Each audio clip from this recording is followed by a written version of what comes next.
En Colombia, pocos nombres generan tanta polarización como Iván Cepeda, para las organizaciones de derechos humanos. Es un defensor incansable de las víctimas del conflicto armado. Ha recibido reconocimientos de la ONU y acompañamiento de Human Rights Watch para sus críticos. Es un actor político con influencia en el sistema judicial, un estratega que sabe mover los hilos de la justicia. Pero más allá de las opiniones, ¿qué dicen realmente los expedientes judiciales? ¿Qué ha determinado la Corte Suprema de Justicia? ¿Qué concluyó la Fiscalía General de la Nación? ¿Qué han verificado organizaciones independientes como Colombia Check? Hoy no venimos a convencerte, no buscamos generar más polarización, venimos a mostrarte lo que está documentado. Sentencias con número de radicado, archivos de investigación judicial, verificaciones de hechos con fuentes públicas, declaraciones oficiales de los actores involucrados. Bienvenidos a un análisis donde la evidencia tiene la última palabra, donde los hechos importan más que las opiniones, donde usted, como espectador, tiene el derecho de juzgar con información verificada. Este es el expediente Cepeda. Iván Cepeda Castro nació en Bogotá en 1962. Su vida estuvo marcada desde joven por la tragedia política. En 1994, su padre, el senador Carlos Cepeda, fue asesinado, según la justicia colombiana. Este crimen estuvo vinculado a grupos paramilitares, un hecho que transformó para siempre la trayectoria del joven Iván. Cepeda estudió filosofía y se especializó en derechos humanos. Fundó el Movimiento de Víctimas de Crímenes de Estado, conocido como MOVICE. En el año 2008, una organización que acompaña a miles de familias afectadas por la violencia. En 2010, llegó al Senado de la República. Desde allí, ha impulsado leyes clave, la Ley de Víctimas y Restitución de Tierras, la Ley de Búsqueda de Personas Desaparecidas, llega reformas para fortalecer la justicia transicional. Punto clave reconocido por múltiples actores. Su rol como facilitador en diálogos de paz, incluyendo el proceso con las FARC en La Habana. Esto lo posicionó como figura central en la agenda de justicia del país, pero también lo convirtió en blanco de críticas. ¿Es su trabajo defensa legítima de derechos humanos o es activismo político con influencia judicial? La respuesta no está en las opiniones, está en los expedientes.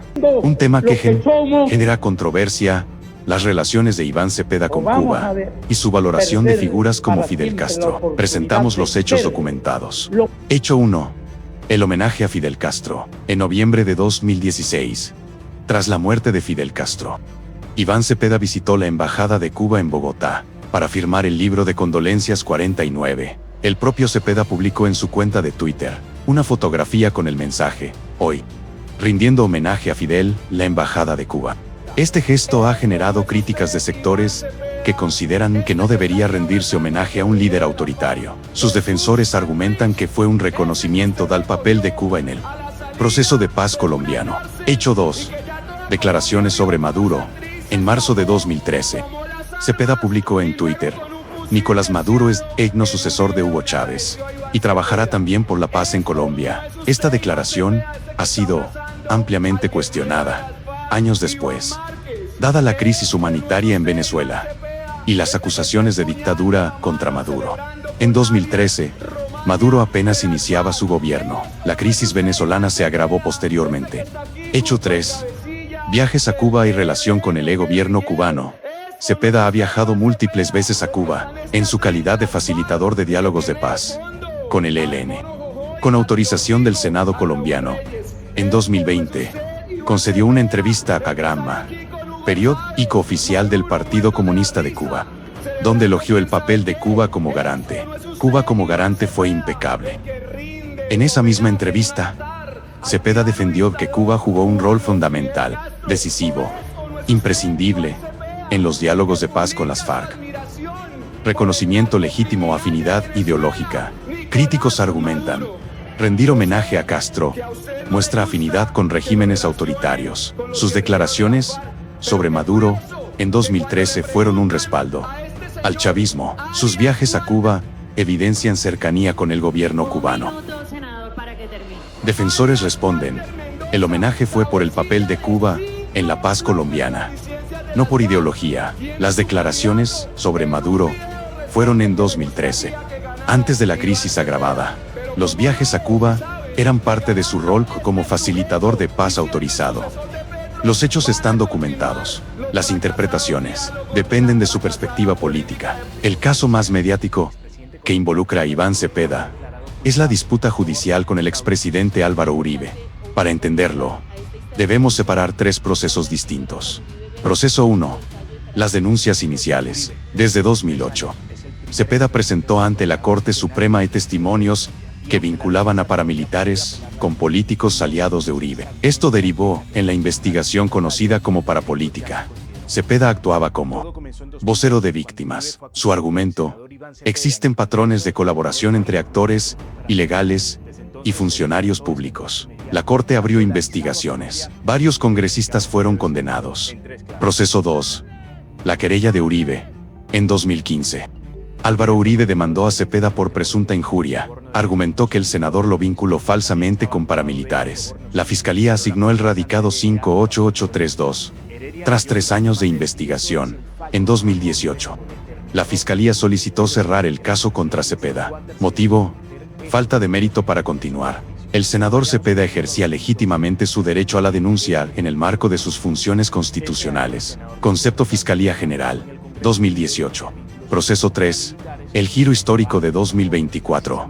En septiembre de 2024, el Tribunal de Bogotá emitió una sentencia histórica. Condenó en primera instancia a Álvaro Uribe a 3 años y 8 meses de prisión. Delitos: soborno de testigos y fraude procesal. El contexto: el caso que Uribe impulsó contra Cepeda. La sentencia determinó que existió un intento de manipular testimonios para incriminar falsamente al senador Cepeda. En 2025, la Corte Suprema absolvió a Uribe en apelación, pero mantuvo vigentes las pruebas sobre el intento de manipulación. Un matiz jurídico complejo, pero crucial. ¿Cómo interpreta usted que la justicia haya determinado que existió intento de manipulación, pero haya absuelto en apelación? La complejidad judicial es parte del debate democrático. En un país polarizado, es crucial distinguir entre opiniones y hechos verificados. Presentamos ambos lados, con sus fuentes documentales. Argumentos a favor, con respaldo documental. Reconocimiento internacional. Cepeda ha recibido distinciones de la ONU y organizaciones como Human Rights Watch por su trabajo con víctimas del conflicto.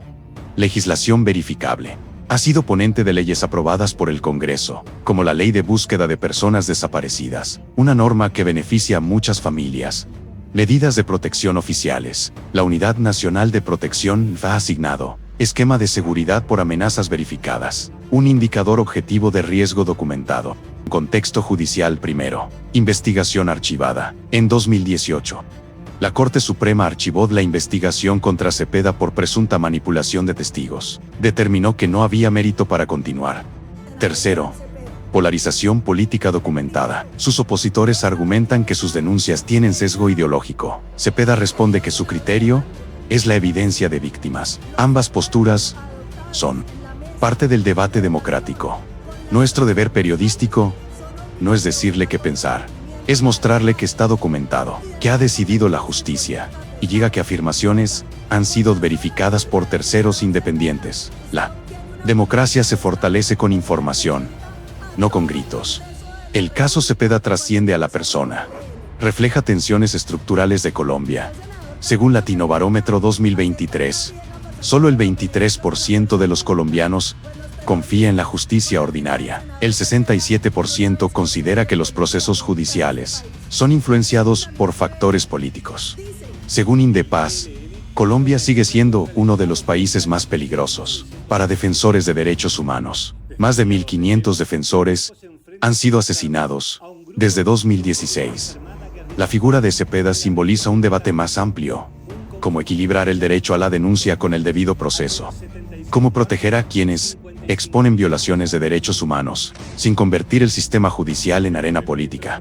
La protección a denunciantes es esencial para la lucha contra la impunidad en contextos de conflicto. Relatoría Especial para la Libertad de Expresión, CIDH, 2022. Impacto concreto de las denuncias sobre falsos positivos. Más de 3.000 casos investigados por la JEP. 1.200 miembros de fuerza pública en proceso judicial. 450 víctimas reconocidas con reparación. Estos no son números, son vidas, son historias, y ellas son la razón por la que este debate importa. Hemos presentado sentencias judiciales con número de radicado, conceptos de la Fiscalía y la Corte Suprema, verificaciones de hechos de organizaciones independientes, reconocimientos y críticas, con sus fuentes. Las pruebas están sobre la mesa. La trayectoria judicial es clara. Cepeda no tiene investigaciones vigentes por fabricar testigos. La justicia determinó que existió intento de manipulación en su contra. Su trabajo como defensor ha sido reconocido internacionalmente, pero las interpretaciones políticas siguen abiertas. Eso es parte de la democracia. La verdad no es una opinión, es un proceso de verificación constante. ¿Es Iván Cepeda una pieza clave para la justicia transicional o un actor político con leyenda propia? Como decimos en este canal, aquí está la información verificada. Ahora, juzgue usted con responsabilidad. Déjanos tu opinión en comentarios, con respeto y argumentos. Suscríbete para más análisis con fuentes verificadas. Comparte este video para promover debate informado.